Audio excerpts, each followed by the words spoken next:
We are setting up an oceanic biocube for salt water. We have added rinsed live sand, live rock. We've added a cleanup crew slowly over time, and they're cleaning the algae and detritus. And then we add corals. Finally, we started adding the fish, which you want to add up over time as well, because as the bioload of the tank increases, you want the tank to grow the bacteria that helps break down the nitrogen or fish wastes in the system. So as you can see, we now have 2 more clownfish added, and we're at the tank's capacity, I would say, for adding creatures because it is a very small tank. It's only 29 gallons. And if you notice on the bottom, right here, that dark part, those are more diatoms and algae forming.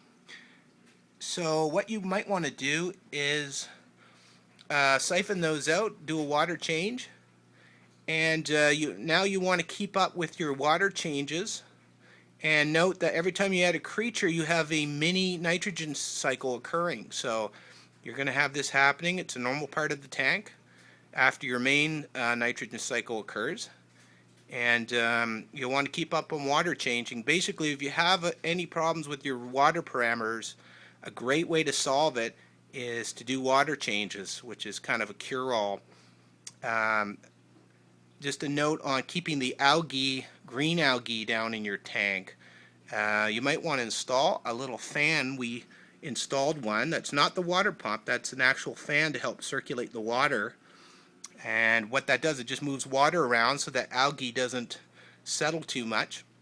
Your hermit crabs and your snails should be digging out some of the green algae and eating it.